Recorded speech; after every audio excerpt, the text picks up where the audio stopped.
आओ सुनाऊं कहानी। लाइक शेयर सब्सक्राइब कमेंट करना ना भूलें। देख रहे हैं ना उम्र की सीमा हो इश्क के नापाक भाग 6। हेलो दोस्तों, आप सभी से एक शिकायत है। हमारे कुछ दोस्तों को छोड़कर लगता है आपको कहानी कुछ पसंद नहीं आ रही है। बहुत ठंडा रिस्पॉन्स है। मेहनत करने का तभी मन करता है जब आपकी तरफ से अच्छा रिस्पॉन्स मिलता है, नहीं तो इतनी तेज गर्मी में मन नहीं करता है रोज भाग देने का। 3000 लोगों में सिर्फ 200 लोगों को ही क्रिएटर के काम की कद्र है। 3000 लोगों में सिर्फ 100 लाइक और 20 से 30 लोगों को उन 200 से ज़्यादा कद्र है जो कमेंट करके हमारे काम को सराहते हैं। और 5-10 नेगेटिव लोग भी हैं जिन्होंने शायद कभी किसी काम में मेहनत ही नहीं की, क्योंकि जो इंसान काम करता है उसे दूसरे इंसान के काम की कद्र होती है, वो डिसलाइक नहीं करते। खैर, इनके बारे में तो बात करना ही बेकार है, क्योंकि ना तो यूट्यूब को इससे घंटा फर्क पड़ता है और ना ही हमें। यूट्यूब ने डिसलाइक वालों का ऑप्शन ही खत्म कर दिया है। ये पूरी तरह वीडियो जो आपके सामने पेश की जाती है, क्रिएटर ही जानता है उसके पीछे की मेहनत। बाकी उन लोगों का तहे दिल से शुक्रिया जो एक सेकंड लगाकर लाइक करते हैं और कुछ मिनट लगाकर कमेंट करते हैं और हमें आगे काम करते रहने के लिए प्रेरित करते हैं। बातें काफ़ी हो गई हैं, चलिए कहानी की ओर चलते हैं। वरुण और श्रद्धा की सुबह जैसी भी हुई हो, लेकिन काया की आज की सुबह खुशगवार थी। श्रद्धा तैयार होकर बाहर जा रही थी। मैं रात तक लौटूंगी काया, खाने पर मेरा इंतज़ार मत करना। तुमने नाश्ता भी नहीं किया, कम से कम जूस तो पीकर जाओ। नहीं काया, मुझे भूख नहीं है। श्रद्धा जा चुकी थी और टेबल पर पड़ा उसके जूस का ग्लास काया ने जाकर सिंक में उड़ेल दिया था। अब बस उसे युवराज का इंतजार था। वो देखना चाहती थी युवराज, श्रद्धा और वरुण का ये त्रिकोण क्या रूप लेता है। श्रद्धा गुस्से में घर से मरीन ड्राइव के लिए निकल गई थी। वो कुछ समय अकेले बिताना चाहती थी, अपने साथ उसका घर उस कमरे से दूर। समंदर में उठती तेज लहरें युवराज की याद दिला रही थी। पहली बार युवराज उसे बीच पर ही तो लेकर गए थे। गीली रेत पर उनका हाथ थामे चलना अभी भी याद है। श्रद्धा को युवराज के साथ पहली मुलाकात से लेकर अब तक की बिताए सारे पल याद आ रहे थे। वो चुपचाप बैठे रो रही थी। एक ही दिन में उसकी पूरी जिंदगी बदल गई थी। उसे समझ नहीं आ रहा था ऐसे में वो क्या करे, युवराज को सच बताए या नहीं। अगर उसने उन्हें सच बता दिया तो वो उससे नफरत करेंगे, उसे छोड़ देंगे और फिर कभी दोबारा उसका चेहरा नहीं देखेंगे। न सच बता सकती थी और ना ही सच के साथ जिंदा रह सकती थी। कैसे करेगी वो युवराज के प्यार भरी नजरों का सामना। जब वो प्यार से उसके करीब आएंगे तो कैसे कहेगी उनसे कि उनकी श्रद्धा अब उनके लायक नहीं रही। उनकी श्रद्धा के दामन पर कभी ना मिटने वाला दाग लग गया है। हे भगवान, मुझसे ये क्या हो गया। मैंने वरुण को एक पल के लिए भी नहीं चाहा कभी। मुझे समझ नहीं आ रहा मेरे साथ ये क्यों हो रहा है। मैं सारी उम्र इस झूठ को सीने में दबाए कैसे गुजारूंगी। एक ही घर में रहते हुए इस वरुण का सामना कैसे करूंगी। कहीं वो ज़बरदस्ती संबंध बनाने के लिए मुझे ब्लैकमेल ना करने लगे। पता नहीं भविष्य में क्या होगा, लेकिन अगर आज मैंने ये सच अपने भीतर दबा कर रखा तो मैं इस बारे में सोच सोच कर पागल हो जाऊंगी। मुझे मम्मी को बतानी होगी ये बात, फिर चाहे जो भी हो। वो वहाँ से उसी वक्त अपनी मम्मी के घर के लिए निकल गई थी। रश्मिका के दरवाज़ा खोलते ही वह उनसे लिपट कर रोने लगी। ऐसे रो मत श्रद्धा, चलो अंदर चलकर बात करते हैं। श्रद्धा सोफे पर बैठकर रो रही थी। उन्होंने उसे पानी ला कर दिया। आराम से पानी पियो, मुझे बताओ कि बात क्या है। यहाँ नहीं मम्मी, मेरे कमरे में चलकर बात करते हैं। रश्मिका को घबराहट होने लगी थी। श्रद्धा को चुप देखकर रश्मिका को गुस्सा आ रहा था। बोलती क्यों रही हूँ, ऐसे चुप क्यों हूँ। मम्मी, मुझ पर चिल्लाना बंद कीजिए प्लीज़। मैं जो कहने जा रही हूँ उसे आराम से समझने की कोशिश कीजिए। एक गुजारिश है आपसे, आप मुझे गलत मत समझिएगा और पूरी बात सुने बिना कोई प्रतिक्रिया मत दीजिएगा। इस समय मुझे माँ से ज़्यादा एक दोस्त के साथ की ज़रूरत है और आपसे अधिक भरोसेमंद मेरे लिए कोई और हो नहीं सकता। रश्मिका समझ गई थी बात बहुत गंभीर है। उन्होंने उसके हाथों को अपने हाथों में थाम लिया। जो भी कहना है खुलकर कहो श्रद्धा, मैं सुन रही हूँ।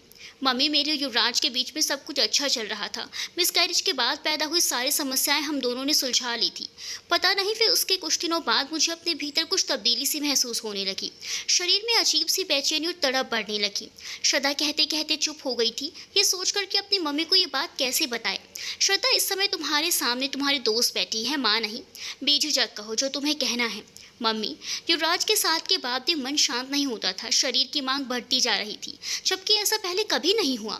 मुझे ऐसा लगने लगा था जैसे मेरी इच्छा पहले से बढ़ गई है। इस वजह से मैं बहुत तनाव में थी। सब कुछ नियंत्रण में था कि वरुण ने मेरी तरफ कदम बढ़ाना शुरू कर दिया। मैंने उसे रोकने की बहुत कोशिश की, लेकिन मैं हार गई। उसके छूते ही मन विरोध करना बंद कर देता था, लेकिन वो सब खत्म होते ही खुद से घिन आने लगती थी। मेरे और वरुण के बीच इस समय रश्मिका ने अपने जज्बातों को बहुत नियंत्रण में किया हुआ था।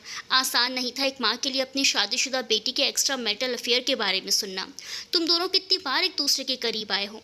एक बार वो और कल रात को मम्मी, मैंने कमरे का दरवाज़ा अंदर से बंद किया था, फिर भी वो पता नहीं कैसे अंदर दाखिल हो गया, और फिर उसके बाद ना चाहते हुए भी वो सब हो गया जो नहीं होना चाहिए था। तुम वरुण से प्यार करती हो? नहीं मम्मी, मैं युवराज से प्यार करती हूँ, उनके साथ बहुत खुश हूँ। तो क्या तुम वरुण के प्रति आकर्षित हो? नहीं मम्मी, मुझे उसमें कोई दिलचस्पी नहीं है। तुम ये सारे झूठ इसीलिए तो नहीं बोल रही क्योंकि तुम्हें लगता है युवराज को सच पता चलते ही वो तुम्हें छोड़ देगा? नहीं मम्मी, ये सच तो मैं आज नहीं तो कल उन्हें बता ही दूंगी। मैं उन्हें अंधेरे में नहीं रखना चाहती। तो फिर ये सब चक्कर क्या है श्रद्धा? मुझे कुछ समझ नहीं आ रहा। मुझे भी समझ नहीं आ रहा मम्मी, ये मेरे साथ क्या हो रहा है। जब कुछ दिन पहले यहाँ आई थी मैं बिल्कुल सामान्य महसूस कर रही थी, लेकिन उस घर में जाते ही सर पर एक पागलपन सा सवार हो जाता है। मैं शर्म के मारे आपको अपनी समस्या के बारे में बता नहीं पाई, लेकिन अब बता रही हूँ। ना ऐसा कभी मैंने शादी से पहले महसूस किया है और ना ही शादी के शुरुआती दिनों में। युवराज खुद मेरा बदला हुआ व्यवहार देखकर हैरान थे। श्रद्धा, तुम मुझे पागल तो नहीं बना रही ना अपनी गलती छुपाने के लिए? तुम्हारी बातों का कोई सिर पैर नहीं है। तुम्हें समझ में आ रहा है ये बात की नहीं? मैं जानती हूँ मम्मी, लेकिन यही सच है। चलो डॉक्टर के पास चलते हैं, वही बताएगी तुम्हारी समस्या कल। रश्मिका श्रद्धा को अपने एक दोस्त न्यासा के पास ले गई जो पेशे से एक डॉक्टर थी। हाय रश्मिका, कैसी हो? मैं तो ठीक हूँ, लेकिन मेरी बेटी श्रद्धा की तबीयत कुछ ठीक नहीं है, बस उसी बारे में बात करने आई हूँ। हाँ श्रद्धा, बोलो क्या समस्या है? डॉक्टर न्यासा, चंद महीने पहले मेरी मिसकैरेज हो गया था। उसके कुछ समय बाद मुझे अपने व्यवहार में तब्दीली नजर आने लगी। मेरी इच्छा पहले से काफ़ी ज़्यादा बढ़ गई है, जिसके कारण मैं काफ़ी तनाव में हूँ। ये तो थोड़ी हैरानी वाली बात है श्रद्धा। तुम आजकल दवाइयाँ कौन सी खा रही हो? श्रद्धा उन्हें अपनी दवाइयों के नाम बताने लगी। श्रद्धा, जो तुम्हारे साथ हो रहा है ये इन दवाइयों की वजह से तो नहीं हो रहा। ऐसा करते हैं, ब्लड टेस्ट कर लेती हैं, उससे पता चल जाएगा। डॉक्टर न्यासा के कुछ देर बात करने के बाद दोनों घर आ गए। श्रद्धा ने फैसला किया था जब तक युवराज वापस नहीं आ जाएंगे वो मम्मी के यहाँ ही रहेगी। उसने जब उन्हें फ़ोन करके इस बात की खबर दी तो उन्होंने कुछ खास कहा नहीं। श्रद्धा अपने घर में सुकून महसूस कर रही थी। दिल और दिमाग दोनों बिल्कुल शांत थे। अगले दिन डॉक्टर न्यासा ने उन्हें फ़ोन करके क्लिनिक बुला लिया था। श्रद्धा, क्या तुम अपने निजी संबंधों को बेहतर बनाने के लिए गोलियां खा रही थी? नहीं डॉक्टर, बिल्कुल नहीं। पर तुम्हारी रिपोर्ट तो यही कह रही है। मैं सच कह रही हूँ, मैंने कभी भी ऐसी कोई दवाई नहीं खाई। ये सुनकर तो मैं भी हैरान हूँ। ऐसा तो नहीं कहीं तुम्हें कोई खाने की चीज़ में मिलाकर दे रहा है ये दवाइयाँ? तुम्हारे खाने का कौन ध्यान रखता है? युवराज के बच्चों की नैनी काया कुछ ऐसा है जो वो तुम्हें ज़बरदस्ती खान या पीने के लिए कहती है? हाँ, सुबह जूस और रात को सूप। युवराज और काया के बीच कहीं कोई अफेयर तो नहीं? नहीं, युवराज के लिए वो सिर्फ उनके बच्चों की नैनी है, लेकिन कई बार मुझे ऐसा लगता है कि जैसे वो युवराज को चाहती हो। वैसे खुलकर तो कभी उसने उनसे प्यार का इजहार नहीं किया, पर फिर भी ऐसा मुझे लगता है। श्रद्धा, क्या तुम्हें अपनी मम्मी के यहाँ भी वही सब महसूस होता है जो युवराज के घर पर महसूस होता है? यही बात तो बड़ी अजीब है डॉक्टर। मुझे मम्मी के घर बिल्कुल भी बेचैनी महसूस नहीं होती। यहाँ दिल और दिमाग दोनों शांत रहते हैं। यकीन के साथ तो नहीं कह सकती श्रद्धा, पर मुझे लगता है इस सब के पीछे काया का हाथ है। श्रद्धा, उस जूस का सैंपल मुझे लाकर दे सकती हो? हाँ ज़रूर, कल सुबह मैं आपके पास ले आऊँगी। जब तक शक दूर ना हो जाए, काया के हाथ का कुछ मत खाना। कुछ दिनों के लिए खुद बनाओ और खुद खाओ, फ़र्क अपने आप पता चल जाएगा। पर रश्मिका, मैं एक बात अभी भी नहीं समझ पा रही हूँ। श्रद्धा को इस तरह की दवाइयाँ देकर उसको क्या हासिल होगा? यही मैं भी सोच रही हूँ न्यासा। अभी मुझे ज़रूरी काम से जाना है, बाद में मिलती हैं। रश्मिका और श्रद्धा घर में बैठकर काया की इस नापाक हरकत के बारे में सोच रहे थे। अब क्या होगा मम्मी? जो होना था वो हो चुका है श्रद्धा। तुम्हारी शादी खतरे में है। घर जाओ और अपने कमरे में हिडन कैमरा ढूंढने की कोशिश करो। वैसे अब तक तो वो निकल चुकी होगी, फिर भी कोशिश करने में क्या हर्ज है? इंसान को किस हद तक गिरा सकता है? काया उसका जीता जागता उदाहरण थी। रश्मिका और श्रद्धा काया के बारे में बात कर रहे थे। एक बात बताओ श्रद्धा, तुम्हारी प्रेगनेंसी के बाद काया का क्या रवैया था? वो तुमसे किस तरह की बातें करती थी? और जिस दिन तुम्हारा एक्सीडेंट हुआ, घर से निकलने से पहले उसने तुम्हें कुछ खिलाया था कि नहीं? सबकी तरह काया ने भी खुशी जाहिर की थी मेरे प्रेग्नेंट होने पर। मेरे खाने पीने का ख्याल वही रखती थी। एक दिन प्रेगनेंसी को लेकर मेरा ख़राब मूड देखकर उसने घुमा फिरा कर अबॉर्शन की सलाह दी थी। बात ऐसे ही कही गई थी जिसके बारे में सुनकर मुझे कुछ गलत नहीं लगा, लेकिन तब तक मैं बच्चे को लेकर गंभीर हो चुकी थी, इसीलिए अबॉर्शन का तो सवाल ही नहीं उठता था। प्रेगनेंसी के समय मुझे अकेले बाहर जाने की मनाही थी। एक्सीडेंट वाले दिन युवराज ने कहा था कि वो मुझे बाहर घुमाने के लिए लेकर जाएंगे, लेकिन जब वो समय पर नहीं आए तो मेरा गुस्सा बढ़ गया और मैंने काया को कहा कि ड्राइवर को बोले गाड़ी निकालने के लिए, पर उसने कहा कि ड्राइवर ज़रूरी काम से बाहर गया हुआ है और गाड़ी की चाबी मेरे सामने रख दी। मैं चाबी लेकर निकल ही रही थी कि वो जूस ले आई और जूस पीने के लिए कहने लगी। जूस पीते ही मैं घर से निकल गई थी। कार चलाते चलाते अचानक से मेरा सर चकराने लगा और आंखें बंद हो गई। मम्मी, एक्सीडेंट होने की वजह गुस्सा नहीं, वो चक्कर था जो प्रेगनेंसी की वजह से आया था। श्रद्धा, मुझे तो लगता है तुम्हारे एक्सीडेंट के पीछे भी काया के उस चमत्कारी जूस का हाथ था। वो एक तीर से दो निशाने लगाना चाहती थी, यानी कि तुम्हें और तुम्हारे बच्चे को एक साथ ऊपर पहुंचाना चाहती थी। तुम्हारा बच्चा मर गया और तुम बच गई। श्रद्धा ने इस बात के बारे में इस तरह से तो नहीं सोचा था। मम्मी, मुझे तो विश्वास ही नहीं हो रहा कि काया इस हद तक गिर सकती है। स्वार्थ पे इंसान किसी भी हद तक गिर सकता है श्रद्धा, फिर वो चाहे अपना हो या पराया। रात का खाना खाने के बाद तुम अपने घर चली जाना। मम्मी, अगर वो वरुण फिर कमरे में आ गया तो तुम्हें पता चल जाएगा कि तुम सच में युवराज को चाहती भी हो कि नहीं। आज तो तुमने उसका बनाया हुआ जूस नहीं पिया है। उम्मीद है तुम्हारे लिए खुद को नियंत्रण में रखना आसान होगा। अगर तुम्हें युवराज से प्यार है तो वरुण तुम्हारे साथ कुछ नहीं कर पाएगा, और नहीं तो तुम खुद समझदार हो। आगे मैं क्या कहूँ। याद रखना, उस घर में तुम खाना खुद बनाकर खाओगी, पानी भी काया के हाथ का नहीं पियोगी। एक बात का सच सच जवाब दोगी श्रद्धा, युवराज से तुम सच में प्यार करती हो या फिर उसकी दौलत की वजह से ये रिश्ता निभा रही हो। आपको अभी भी मुझ पर भरोसा नहीं है मम्मी। मैं सिर्फ और सिर्फ युवराज से प्यार करती हूँ मम्मी। जो गलती मुझसे हुई है वो मैंने जानबूझकर नहीं की। कमरा लॉक करने के बाद भी वो कमरे में कैसे दाखिल हो गया मुझे नहीं पता। इतने सालों से काया घर को संभाल रही है, जरूर उसके पास घर के हर कमरे की मास्टर की होगी। उसे अंदाजा होगा कि वरुण तुम्हारे कमरे में रात को जरूर आएगा। हो सकता है तुम्हारे सोते ही उसने बाहर से दरवाज़ा खोल कर रख दिया होगा। बहुत चालाक औरत है, वो किसी भी हद तक जा सकती है। मम्मी, वो आधे से ज़्यादा समय घर से बाहर ही रहती है। उस दिन उसी ने भेजा था मुझे वरुण को दवाई देने के बहाने से उसके कमरे में। श्रद्धा, इस आग को सुलगाने में उसका बहुत बड़ा योगदान है। खैर, इस बारे में ज़्यादा मत सोचो, अब तुम आराम करो। श्रद्धा को तो रश्मिका ने मना कर दिया था इस बारे में सोचने के लिए, लेकिन वो खुद को इस बारे में सोचने से रोक नहीं पा रही थी। वो जानती थी कि श्रद्धा की शादी को अब टूटने से कोई नहीं बचा सकता। वरुण और श्रद्धा का मामला सिर उठाकर रहेगा।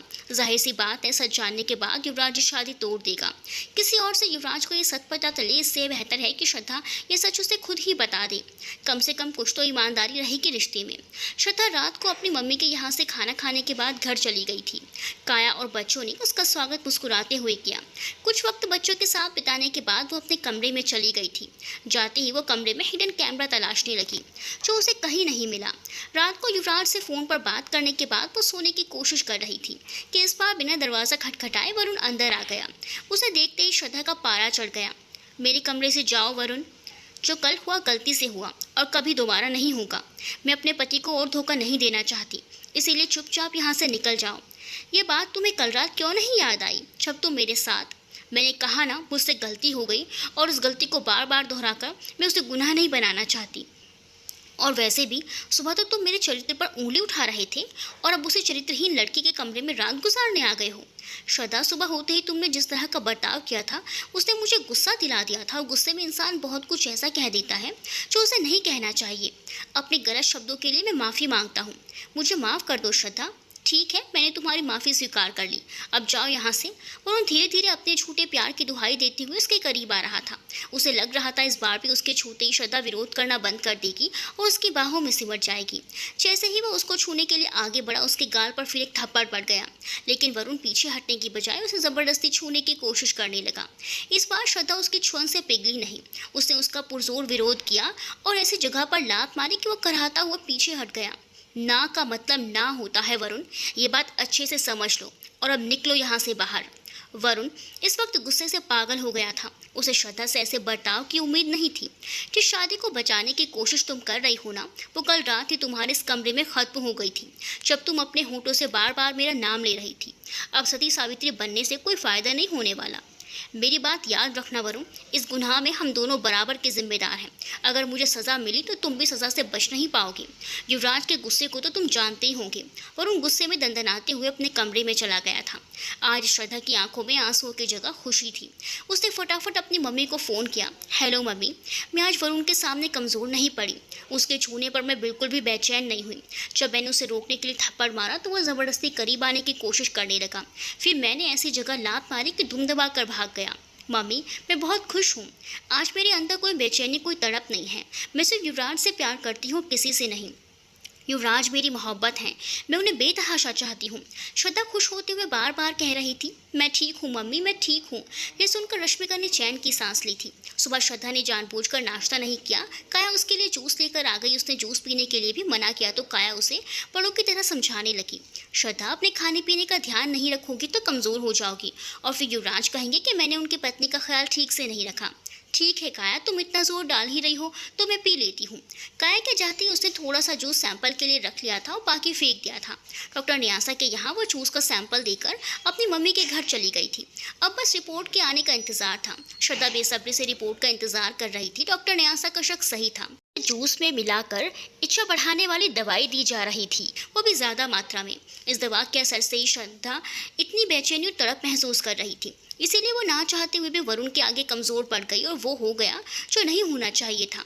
उसके जिस फाइल बर्ताव की बात वरुण ने की थी वो सब इन्हीं दवाइयों की करामात थी।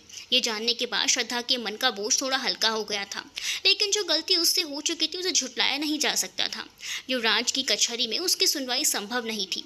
वह सज़ा मिलना तय था, वो चाहे कितनी भी खुद को पाक साफ करने की कोशिश कर ले। सच तो ये था कि उसके दामन पर कभी ना मिटने वाला दाग लग चुका था। रश्मिका और श्रद्धा दोनों तनाव में थे। क्या करूं मम्मी, कुछ समझ में नहीं आ रहा। क्या सीधा काया से जाकर जवाब तलब करूं या फिर युवराज को उसका सच बताकर उन्हें उससे निपटने दूं। श्रद्धा, उसने उसके बच्चों को तब संभाला था जब उसकी माँ मर चुकी थी और अब तक संभाल रही है उसके बच्चों को, बल्कि उसके घर को भी। माना उसे इसके बदले में अच्छी खासी तनख्वाह मिलती है, पर बात यहाँ पैसों की नहीं है, भरोसे की है। उसने निया और रुद्र को अपने बच्चों की तरह संभाला है और इस वजह से उसका एहसान है युवराज पर। वो उस पर बहुत भरोसा करता है, इसीलिए जो कुछ भी तुम उसके खिलाफ कहोगे युवराज उस पर भरोसा नहीं करेगा। हर परिस्थिति में उंगली तुम्हारे ऊपर ही उठेगी श्रद्धा, चाहे तुम कुछ भी कर लो। काया के पास ज़रूर तुम्हारा और वरुण का वीडियो होगा। जो भी हो, अभी तो नहीं, लेकिन कुछ समय बाद ज़रूर युवराज के सामने लाने की कोशिश करेगी। वो ये खेल सामने से नहीं, छुपकर पीछे से खेल रही है। काया जैसी शातिर औरत के लिए खुद को निर्दोष साबित करना कोई बहुत मुश्किल बात नहीं है। सारी चीज़ें उसने पहले से ही सोच रखी होंगी। श्रद्धा, ये अच्छी तरह से समझ लो कि इस गुनाह का सारा दोष तुम्हारे सर पर आने वाला है, क्योंकि वरुण तो ये कहकर बच जाएगा कि तुमने उसे उकसाया था। उस वीडियो में तुम्हारा पागलपन देखकर उंगली से तुम्हारे चरित्र पर उठेंगी, ना कि वरुण के चरित्र पर। जितना वक्त युवराज के साथ गुजार सकती हो गुजार लो, अपने आखिरी दिन समझकर, क्योंकि सच तो ये है कि शादी को बचाना अब नामुमकिन है। काया ने इतनी मेहनत यूं ही नहीं की। आज नहीं तो कल तुम्हारा राज युवराज के सामने खुलकर रहेगा, और फिर क्या होगा ये बताने की मुझे ज़रूरत नहीं है। तलाक के लिए तैयार रहो श्रद्धा, और आंसू बहाने के बजाय इस बात पर ध्यान दो कि आगे का जीवन कैसे गुजारोगी। मम्मी, चाहे जो भी हो जाए मैं युवराज को तलाक नहीं दूंगी। श्रद्धा, तलाक मिलने से तुम्हें अच्छे खासे पैसे मिल जाएंगे। प्रीनेप्चुअल एग्रीमेंट के तहत उन पैसों से तुम्हें अपने जीवन में आगे क्या करना है इसका फैसला आसानी से कर सकती हो। मम्मी, मुझे उनसे कुछ भी नहीं चाहिए। पागल मत बनो श्रद्धा, दिल से नहीं दिमाग से काम लो। तुम्हारा दिमाग अभी काम नहीं कर रहा है। अपने कमरे में जाकर थोड़ा आराम कर लो, तब तक मैं बाहर से होकर आती हूँ। रश्मिका प्रीनेप्चुअल एग्रीमेंट के पेपर्स लेकर वकील के पास चली गई थी। वकील ने जब उन पेपर्स की अच्छी तरह से जांच पड़ताल की तो पता चला कि जो पेपर्स उसने श्रद्धा की शादी से पहले बनवाए थे ये वो पेपर्स नहीं थे। युवराज ने बड़ी चालाकी से पेपर बदलवा दिए। इन पेपर्स में श्रद्धा के हाथ में चिल्लट थमा दी गई थी।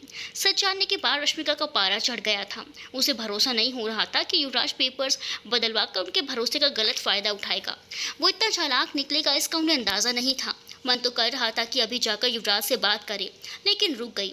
श्रद्धा से जो शर्मनाक हरकत हो गई थी उसके बाद वो युवराज से जवाब तलब करने की स्थिति में नहीं थी।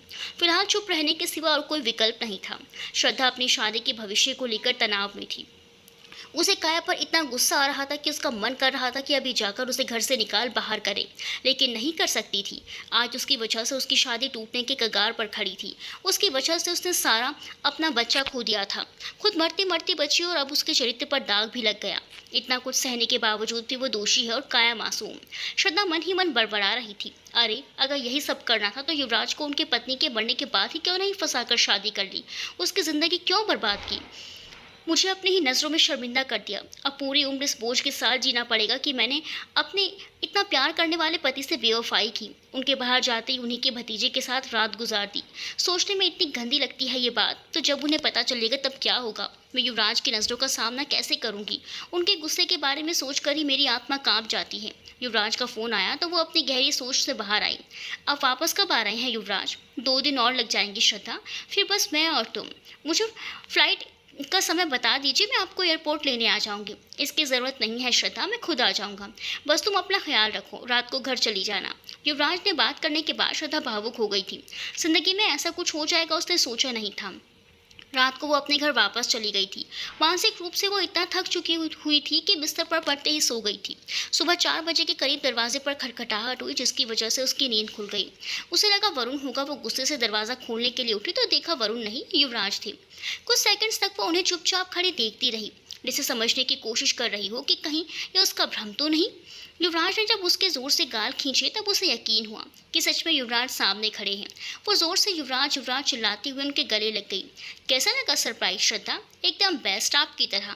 श्रद्धा की आंखों में खुशी के आंसू थे, इतने दिनों बाद जो युवराज को देख रही थी। कुछ समय के लिए वो अतीत और भविष्य को भूलकर युवराज के साथ समय गुजारना चाहती थी। सुबह श्रद्धा को रसोई में देखकर काया हैरान रह गई। आज तुम कैसे रसोई में श्रद्धा? युवराज को मेरे हाथ का बना नाश्ता खाना है। युवराज कब आए? आज सुबह 4 बजे। तुमने बताया नहीं वो आने वाले हैं? मुझे भी नहीं पता था, वो सरप्राइज़ देना चाहते थे। बच्चों से युवराज उनके जाने से पहले ही मिलाए थे। नाश्ता उन्होंने कमरे में मंगवा लिया। आज का पूरा दिन श्रद्धा के नाम था और उन्हें कमरे से बाहर जाने की मनाही थी। काया ने युवराज का चेहरा सुबह से नहीं देखा था। उसे मन ही मन श्रद्धा पर गुस्सा आ रहा था। वरुण युवराज के घर में होने की खबर सुनते ही गायब हो गया था। दोपहर का खाना भी श्रद्धा कमरे में ही बनाकर ले गई थी।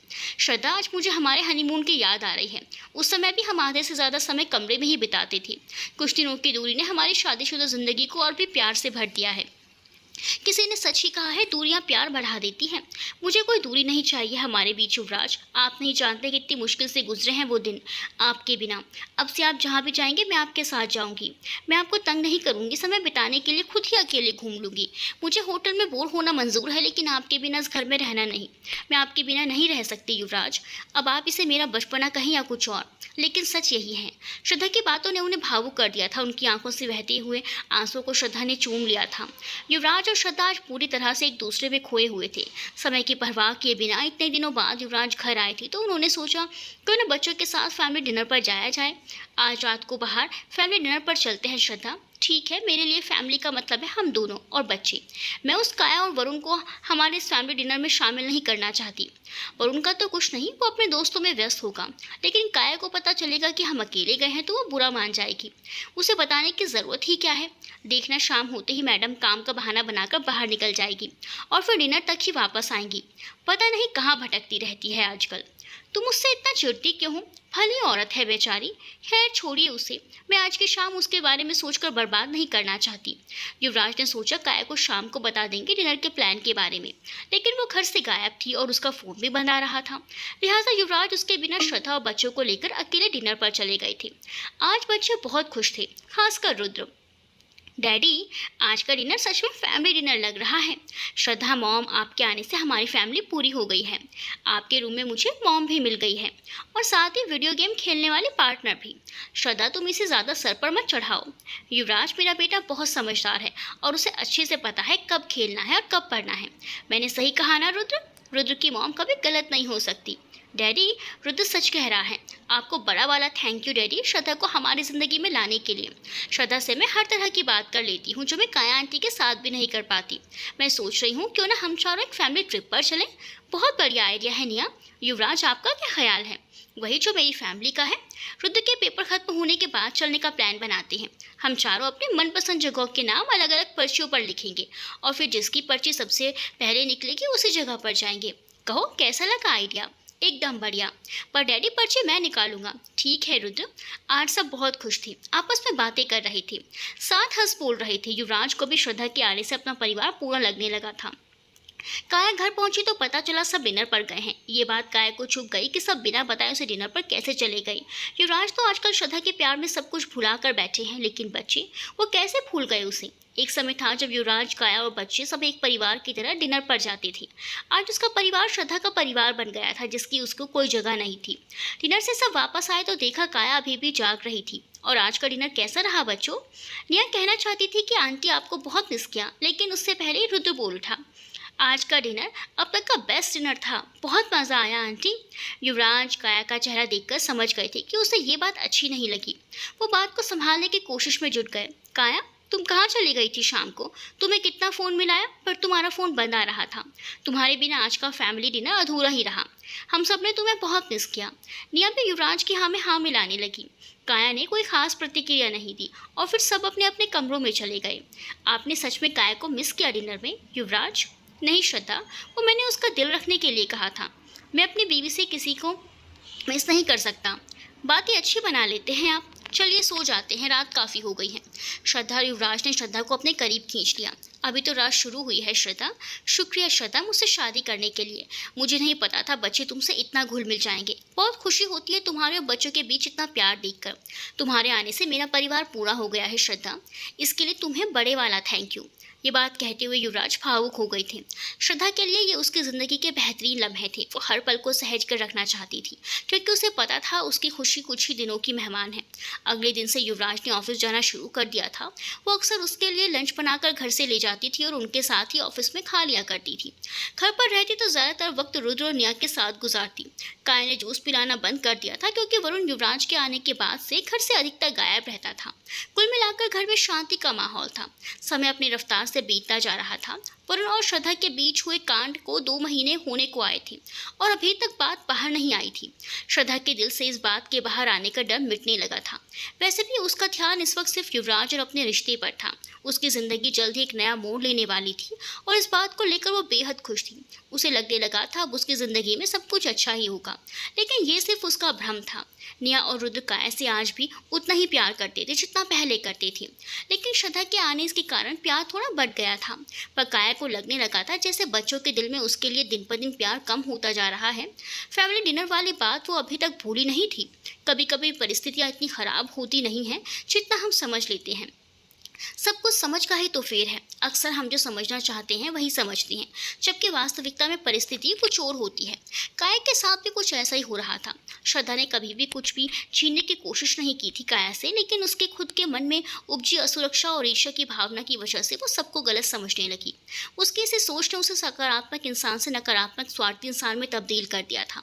बड़ी मेहनत से उसने ये खेल रचा था जिसे अंजाम तक पहुँचाने का समय आ गया था। इस खेल का अंत तो वो युवराज के आते ही कर देना चाहती थी, लेकिन उसने सोचा क्यों न श्रद्धा को थोड़ी देर और भ्रम में रहने दिया जाए। उसे सरप्राइज लेने और देने का बहुत शौक है ना। क्यों न उसे अचानक से ऐसा सरप्राइज दिया जाए जो उसे एक ही झटके में आसमान से ज़मीन पर ले आए। श्रद्धा को कुछ दिनों से तबीयत ठीक नहीं लग रही थी। इस वजह से वो एक दिन के लिए मम्मी के घर रहने चली गई थी। वहाँ जाते ही उसने प्रेगनेंसी टेस्ट किया जो पॉजिटिव निकला। श्रद्धा की आंखों में खुशी के आंसू थे और रश्मिका के चेहरे पर चिंता की रेखाएं। तुम खुश हो श्रद्धा इस खबर से? हाँ मम्मी, ये मेरा युवराज का बच्चा है। वो तो ठीक है श्रद्धा, लेकिन खतरा अभी भी सर से टला नहीं है। अगर युवराज को तुम्हारे और वरुण के सच के बारे में पता चल गया तो तुम्हारा तलाक होना तय है। युवराज कभी नहीं मानेगा कि ये बच्चा उसका है। ऐसे हालात में अकेले बच्चे को कैसे पालोगी? भगवान ने बच्चा दिया है तो उसे पालने की ताकत भी देगा मम्मी। युवराज मेरा साथ दे या ना दे मुझे कोई फ़र्क नहीं पड़ता, लेकिन आप मेरा साथ देंगी कि नहीं मुझे ये जानना है मम्मी। मैं हर हाल में तुम्हारे साथ हूँ श्रद्धा। बस मैं इतना चाहती हूँ कि तुम जो फैसला करो सोच समझ कर करो, भावनाओं में बहकर नहीं। मम्मी मैं इस बच्चे को जन्म दूंगी, फिर मेरी शादी का अंजाम चाहे जो हो। ठीक है श्रद्धा, लेकिन तुम्हें इस खबर की सबसे छुपा कर रखना होगा जब तक संभव हो, क्योंकि उस घर में तुम सुरक्षित नहीं हो। अगर काया को तुम्हारी प्रेगनेंसी के बारे में पता चल गया तो वो फिर से तुम्हें और तुम्हारे बच्चे को नुकसान पहुंचाने की कोशिश करेगी। तुम उस घर में उसके या वहाँ खाने वाली कुक के हाथ का भी खाना ना खाओगी और ना ही पानी पियोगी। मेरी बात समझ रही हो ना तुम? फिलहाल ये बात युवराज से भी छुपा कर रखनी पड़ेगी, क्योंकि बच्चे के बारे में पता चलते ही वो अति उत्साहित हो जाएगा, जिसे सबको खुद ब खुद पता चल जाएगा। श्रद्धा ज़्यादातर समय अपनी मम्मी के घर बिताने लगी थी। इस बार वो मानसिक रूप से इस प्रेगनेंसी के लिए तैयार थी। अपने डाइटिशियन और डॉक्टर की हर सलाह मानने की वजह से उसे उल्टी और चक्कर की तकलीफ कम हो रही थी। युवराज ऑफिस में अपना काम कर रहे थे और श्रद्धा उन्हें सामने बैठे हुए निहार रही थी। अगर तुम ऐसे ही मुझे प्यार से देखती रहोगी तो मैं काम कैसे करूँगा श्रद्धा? अब आपको देखने में भी पाबंदी है? हाँ है। तुम मुझे ऐसे देखती हो तो मेरा ध्यान काम से हटकर तुम में अटकने लगता है। फिर मेरा दिल काम को छोड़कर तुम्हें प्यार करने का करता है, जो कि ये संभव नहीं है, क्योंकि ये मेरा ऑफिस है, घर नहीं। ये बात सुनकर श्रद्धा मुस्कुराने लगी। तभी उनके सेक्रेटरी देवेंद्र का फ़ोन आया। हाँ देवेंद्र बोलो। सर एक सीडी आई है आपके नाम से, पर उसमें भेजने वाले का पता नहीं लिखा है और उस पर अर्जेंट लिखा है। आप कहें तो अभी आपके कमरे में भिजवा दूँ? हाँ भिजवा दो, मैं समय मिलते ही देख लूँगा। चपरासी सीडी कैबिन में देकर गया था। क्या चीज़ आई है युवराज? पता नहीं, किसी अनजान व्यक्ति ने मेरे नाम से सीडी भेजी है और उस पर अर्जेंट लिखा हुआ है। देखना ज़रा लैपटॉप में सीडी लगाकर कि ऐसा क्या अर्जेंट है इसमें। युवराज अपने जूम कॉल पर व्यस्त थे। श्रद्धा सीढ़ी लगाकर देख रही थी। जैसे ही उसने प्ले का बटन दबाया उसकी आंखें खुली की खुली रह गई और चेहरे पर पसीना आने लगा। उसने झट से सीढ़ी को बंद करके अपने बैग में रख लिया और वॉशरूम का बहाना बनाकर अंदर चली गई। खुद को शांत करने के लिए गहरी सांसें लेने और छोड़ने लगी। मुंह थोड़ा धोया, ठीक ठाक किया और बाहर आ गई। युवराज की मीटिंग खत्म हो गई थी। उन्हें दूसरी मीटिंग के लिए बाहर जाना था। श्रद्धा, मेरी वाटरस्टोन होटल में मीटिंग है, मुझे उसके लिए अभी निकलना होगा। ठीक है युवराज, आप जाइए, मैं कुछ देर मम्मी से मिलने के बाद शाम तक घर आ जाऊंगी। युवराज ने श्रद्धा को उसकी कार में बैठाया और अपनी कार की तरफ जाने लगे। तभी वो मुड़कर पीछे आए। उस सीढ़ी में क्या था श्रद्धा? सीढ़ी नहीं चली युवराज, एरर शो कर रही थी। मैंने उस सीढ़ी को फेंक दिया। आप इसे इतनी गंभीरता से मत लीजिए, जरूर किसी ने मजाक किया होगा। वैसे भी युवराज को मीटिंग के लिए निकलना था, इसीलिए उन्होंने इस बात की ओर ज़्यादा ध्यान नहीं दिया। युवराज के जाते ही श्रद्धा ने चैन की सांस ली और अपनी मम्मी के घर की तरफ निकल गई। मम्मी के घर पहुंचते ही उसने सीढ़ी बैग से निकाली और गुस्से से उसे तोड़ने लगी। क्या हुआ श्रद्धा, इतने गुस्से में सीढ़ी क्यों तोड़ रही हो? मम्मी, ये मेरे और वरुण के बीच गुजारी उस काली रात की सीढ़ी है। किसी अनजान व्यक्ति ने ये सीढ़ी उनके ऑफिस में भिजवाई थी। वो तो शुक्र है भगवान का कि मैं उस समय ऑफिस में थी और युवराज ने मुझे ही सीढ़ी देखने के लिए कहा। मेरे तो वो सीढ़ी देखकर ही होश उड़ गए थे। मैंने झूठ बोल दिया कि सीढ़ी चली नहीं, उसमें एरर है। फिलहाल के लिए ये बात यहीं दब गई। मुझे डर लग रहा है सोच सोच कर कि आगे अगर उन्होंने ये सीढ़ी देख ली होती तो मेरा क्या होता। श्रद्धा, ये सीढ़ी भेजने वाले अनजान व्यक्ति कोई और नहीं, काया है। ये सिर्फ एक सीढ़ी थी, ऐसी कोई और सीढ़ी उसने बनाकर रखी होंगी। आज नहीं तो कल ये सच युवराज के सामने आ ही जाएगा। किसी और से सच पता चलने से बेहतर है कि ये बात तुम खुद उसे बता दो। नहीं मम्मी, मुझ पर उनके गुस्से का सामना करने की हिम्मत नहीं है। श्रद्धा और रश्मिका आपस में सीढ़ी के बारे में बात कर रहे थे। श्रद्धा, ऐसे घबराने से काम नहीं चलेगा। जो हो गया हो उसे बिना किसी डर के स्वीकार करो। जो हुआ उसमें तुम्हारा दोष नहीं था, काया का था। तुम बस परिस्थिति का शिकार हुई हो और कुछ नहीं। इसीलिए इस गलती के लिए अपने आप को दोषी मानना बंद कर दो। बस इस बात को याद रखो कि हाँ, तुमसे गलती हुई है, लेकिन तुम दोषी नहीं हो। अपने आप को किसी के भी सामने कभी कमज़ोर मत पड़ने देना, फिर चाहे वो तुम्हारा पति ही क्यों न हो। आत्मविश्वास से कही हुई गलत बात भी सही लग सकती है। युवराज के गुस्से से डरने की ज़रूरत नहीं है। शादी टूटना तय है श्रद्धा, उसे तो भगवान भी चाहे तो खुद आकर बचा नहीं सकते। अगर तुम गलत हो तो युवराज भी कोई खुद दूध का धुला नहीं है। आपका मतलब क्या है मम्मी? श्रद्धा, जिस तरह से मैंने तुम्हारी सभी बातों को सुना और समझा है, उम्मीद है तुम भी मेरी बातों को ऐसे ही समझने की कोशिश करोगी। मैंने जो किया हम दोनों की भलाई के लिए किया है। हो मम्मी, आप बात घुमाइए नहीं, सीधा मुद्दे पर आइए। श्रद्धा, जब तुम और युवराज एक दूसरे को ठीक से जानते भी नहीं थे तब युवराज ने मुझे मिलने के लिए बुलाया था। उसने जब तुमसे शादी की इच्छा जाहिर की तो मैंने साफ मना कर दिया था उसकी उम्र के कारण। लेकिन फिर उसने कहा कि वो शादी के बदले हमारा सारा कर्ज चुका देगा, हमारे घाटे में चल रही कंपनी खरीद कर उसमें हमें हिस्सेदारी भी देगा। तो मैं मान गई। श्रद्धा, मेरे पास पैसे खत्म होते जा रहे थे, भविष्य अंधकार में था। उसकी बात मानने के अलावा मेरे पास कोई विकल्प नहीं था। उसी ने मना किया था तुम्हें ये सब बताने के लिए, वरना मैं तुम्हें ये सब तब बता चुकी होती। श्रद्धा हैरान रह गई थी ये सब सुनकर, लेकिन बात ये खत्म नहीं हुई थी। मैंने शादी से पहले उसे कॉन्ट्रैक्ट पेपर पर साइन करने के लिए कहा था, जो उसने करके भी दिए थे। अभी कुछ दिन पहले वकील के पास उन्हें दिखाने के लिए गई तो पता चला कि उसने चालाकी से मेरे हाथ में बदले हुए पेपर सौंप दिए और उन पेपर्स के अनुसार तुम्हारे नाम पर 1-2 घर और घाटे में चलती हुई कंपनियों के सिवा कुछ भी नहीं है। ये सुनकर श्रद्धा गुस्से में उबलने लगी थी। युवराज उस समय इतने बड़े बड़े प्यार के दावे करते थे और बदले में उन्होंने ये किया। यही अहमियत है उसकी मेरी नज़रों में। बात पैसों की नहीं थी, बात थी कि युवराज ने किस तरह उसकी मम्मी को लालच देकर उसे इमोशनल फूल बनाकर शादी करने के लिए राजी किया। मम्मी, अगर युवराज चालाक है तो आप भी तो कम मासूम नहीं। वो तो पराए हैं, लेकिन आप तो मेरी अपनी थी। आप इस बात के लिए कैसे राजी हो गई? याद है आपने कितना धमकाया था मुझे उनसे शादी करने के लिए। वो बात अलग है कि मुझे उनसे प्यार हो गया और मैंने शादी के लिए हाँ कर दी। अगर अभी सब कुछ सही होता मेरे और युवराज के बीच तो आप मुंह नहीं खोलती, ये राज आपके साथ ही ऊपर जाता। युवराज ने तो जो किया सो किया, लेकिन आपने भी कुछ ठीक नहीं किया। श्रद्धा गुस्से में अपने घर के लिए निकल गई थी। सारा गुस्सा बाहर छोड़कर श्रद्धा घर के अंदर दाखिल हो गई। वो काया के सामने अपनी तकलीफ जाहिर नहीं करना चाहती थी। थोड़ी देर बाद युवराज भी घर आ गए थे। युवराज और श्रद्धा को सामान्य व्यवहार करते देख काया के चेहरे का रंग फीका पड़ गया था। उसे तो आज रात को घर में तमाशा होने की उम्मीद थी, लेकिन यहाँ तो सब कुछ सामान्य दिख रहा था। इसका मतलब युवराज ने अभी तक सीढ़ी देखी नहीं थी। वो मन ही मन बुदबुदाने लगी, बकरी की माँ कब तक खैर बनाएगी? एक नहीं तो दूसरी सीढ़ी कमाल जरूर दिखाएगी। रात को श्रद्धा को शाम देकर युवराज भाप गए थे कि कुछ गड़बड़ है। क्या बात है श्रद्धा, इतनी तुम चुप चुप क्यों हो? मेरी किसी बात से नाराज़ हो क्या? नहीं, बस ऐसे ही मन ठीक नहीं है। मैं आपसे चाहकर भी नाराज़ नहीं हो सकती। युवराज, एक बात बताइए, आपने मुझसे शादी क्यों की? ये कैसा बचकाना सवाल है। तुम नहीं जानती मैंने तुमसे शादी क्यों की? जानती हूँ, फिर भी आपके मुँह से सुनना चाहती हूँ। मैं तुमसे प्यार करने लगा था और तुम्हारे साथ जीना चाहता था। यही वजह थी शादी करने की। अगर आप मुझसे प्यार करते थे तो आपने मम्मी को पैसों का लालच क्यों दिया मुझसे शादी के लिए बनाने के लिए? ये बात सुनकर युवराज ने कोई खास प्रतिक्रिया नहीं दी। लगता है आज मम्मी के घर से यही ज्ञान की बात सीख कर आई हो। खैर कोई बात नहीं। सच ये है कि उस समय मेरे पास कोई विकल्प नहीं था। मेरी और तुम्हारी उम्र के बीच एक लंबा फासला था। ऐसे में मैं तुम्हें सीधे सीधे शादी के लिए कह देता तो तुम मना कर देती। लिहाजा इस बारे में मैंने मिसेज रश्मिका से बात करना ठीक समझा। उन्होंने इस रिश्ते के लिए छूटते ही ना कर दी और मैं जानता था कि पैसों का लालच ही उनकी ना को हाँ में बदल सकता है। इसलिए मैंने वही किया जो मुझे उस समय सही लगा। मैंने उन्हें ये बात तुम्हें बताने के लिए मना किया था। मैं नहीं चाहता था कि तुम मुझे गलत समझो। श्रद्धा, मैं तुम्हें प्यार करता था और अपने प्यार को पाने के लिए जो तरीका सही लगा वो मैंने अपनाया। आपने मम्मी को झूठे कॉन्ट्रैक्ट वाले पेपर्स क्यों बनवा कर दिए और उसमें मेरे नाम खाते वाली कंपनियां खड़क दी? ये बात सुनकर युवराज सुनकर हंसने लगे। लगता है मेरी सास की नींद एक साल बाद खुली है।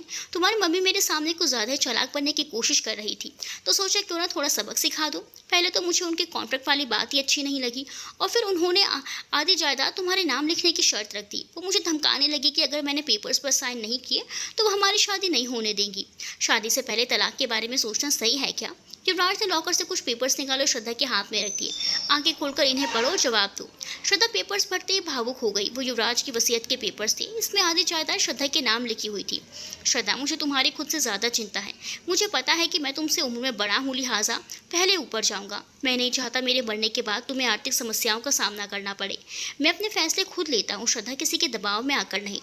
ये सुनकर श्रद्धा युवराज के सीने से लगकर रोने लगी। मुझे माफ़ कर दीजिए युवराज, मैंने आपको गलत समझा। कोई बात नहीं श्रद्धा, मैं नहीं चाहता कभी हमारे बीच में कोई तीसरा आए, फिर वो चाहे तुम्हारी मम्मी ही क्यों ना हो। जी युवराज, जो इंसान चाहता है वो होता कहाँ है? तीसरा व्यक्ति तो पहले ही उन दोनों के बीच में आ चुका था। श्रद्धा अपनी मम्मी के घर थी। दोनों सीढ़ी के बारे में बात कर रहे थे। मम्मी को इस बारे में वरुण से बात करनी चाहिए। देख लो, वैसे उससे बात करके कुछ हासिल नहीं होने वाला। घर पर उससे सामना होता है कि नहीं? कभी कभार हो जाता है, लेकिन मैं उसकी तरफ देखती नहीं और वो भी पहले की तरह ज़बरदस्ती करने की कोशिश नहीं करता। युवराज के आने के बाद से वो ज़्यादातर घर से गायब रहता है या फिर अपने कमरे में। क्या पता काया ने उसे भी अपनी चमत्कारा जोश पिलाया हो जिसकी वजह से वो खुद पर नियंत्रण खो बैठा हो। ये तो मुझे नहीं पता, लेकिन उससे पहले भी मैंने कई बार उसे मुझे घूरते हुए देखा है। एक बार फ़ोन करके देख लेती हूँ, देखते हैं क्या कहता है। श्रद्धा ने वरुण को फ़ोन लगाया जिसे उसने काफ़ी देर बाद उठाया। हेलो वरुण, क्या तुम इस वक्त मेरी मम्मी के घर आ सकते हो? एक बहुत ज़रूरी बात करनी है। किस बारे में बात करनी है? उस रात के बारे में। ऐसी क्या बात है जो तुम फ़ोन पर नहीं कह सकती? बात ज़रूरी ना होती तो मैं तुम्हें फ़ोन करके मिलने के लिए नहीं कहती। मन हो तो आ जाना, वरना कोई बात नहीं। ठीक है, थोड़ी देर में पहुंचता हूँ। वरुण उस रात से जुड़ी हर बात भूल जाना चाहता था। एक गलत हरकत ने उसे अपने अंकल से नज़र मिलाने के लायक नहीं छोड़ा था। वो अपनी ही नज़रों में शर्मिंदा हो गया था। श्रद्धा की तरफ देखना भी अब उसे किसी गुनाह से कम नहीं लगता था। वरुण और श्रद्धा आमने सामने बैठे थे। जहाँ वरुण की आंखें शर्म से झुकी हुई थी, वहीं श्रद्धा पूरे आत्मविश्वास से उसकी तरफ देख रही थी। रश्मिका काम का बहाना बनाकर अपने कमरे में चली गई थी। श्रद्धा ने वरुण के सामने अपनी ब्लड रिपोर्ट और जूस के सैंपल वाली रिपोर्ट रख दी। ये क्या है श्रद्धा? और अपनी ब्लड रिपोर्ट्स तो मुझे क्या दिखा रही हो? पढ़कर देख लो, जवाब अपने आप मिल जाएगा। वरुण रिपोर्ट पढ़कर हैरान रह गया था। ये जूस तो तुम्हें रोज़ काया आंटी ही पिलाती थी ना? हाँ, जो हुआ ये सब उनकी उन गलत दवाइयों की वजह से ही हुआ जो वो मुझे जूस और सूप में मिलाकर पिलाती थी। अगर उसे ये भी दवाई खिलाई जाती तो वो भी वही करती जो मुझसे ना चाहते हुए भी हो गया। ये मेरा सच है वरुण, तुम्हारा सच क्या है? तुमने क्यों मेरे साथ ऐसा किया? श्रद्धा, ये सच है कि मैं तुम्हारे प्रति आकर्षित था, लेकिन मेरा यकीन मानो, मैं उस हद तक जाना नहीं चाहता था। कई बार तुम्हें देखते हुए आंटी ने मुझे पकड़ा था और टोका भी था। सब कुछ नियंत्रण में था। जिस दिन मुझे बुखार हुआ और तुम मेरे कमरे में आई, उस दिन मैं पता नहीं कैसे अपना नियंत्रण खो बैठा। एक पागलपन सा सवार हो गया था मुझ में तुम्हें हासिल करने का। लेकिन जिस दिन तुमने मुझे दोबारा थप्पड़ मारा, उस दिन से मैं संभल गया। उस दिन के बाद कई दिनों तक मैं घर से गायब था। पर एक बात यह है कि उस दिन के बाद से मुझे कोई पागलपन सवार नहीं हुआ, न ही तुम्हें लेकर कोई गलत ख्याल आया। काया ने उस रात की सीढ़ी युवराज के ऑफिस में भेजी थी। किस्मत से वो मेरे हाथ लग गई और मैं बच गई। अगर उनके हाथ लग जाती तो पता नहीं क्या होता। ये सुनकर वरुण के पसीने छूटने लगे थे। इसका मतलब हमारे बीच जो भी हो वो काया आंटी के प्लान का हिस्सा था। वो इस हद तक गिर जाएंगी मैंने कभी सपने में भी नहीं सोचा था। वरुण, हर बात के लिए काया को दोषी ठहराना ठीक नहीं है। कुछ दोष तो तुम्हारा भी है वरुण। गलत ख्यालों की उपज तुम्हारे मन की देन है, जिसे काया ने भांप लिया और अपने फायदे के लिए इस्तेमाल कर लिया। इसमें सबसे ज़्यादा नुकसान तो मेरा हुआ है। उसने मेरा बच्चा छीन लिया, मैं मरते मरते बची और उस पर मुझे मेरे पति की नज़रों में हमेशा के लिए गिरा दिया। मैं कितना भी खुद को पाक साफ साबित करने की कोशिश कर लूँ, मैं नापाक ही कहलाई जाऊंगी। मेरी शादी टूटने के कगार पर है वरुण। श्रद्धा रो रही थी, वरुण की आंखें भी नम थी। वो घुटनों के बल बैठकर श्रद्धा से माफ़ी मांगने लगा। अब इस बार माफ़ी का कोई फ़ायदा नहीं था, उसकी ज़िंदगी तबाह होने में ज़्यादा समय नहीं बचा था।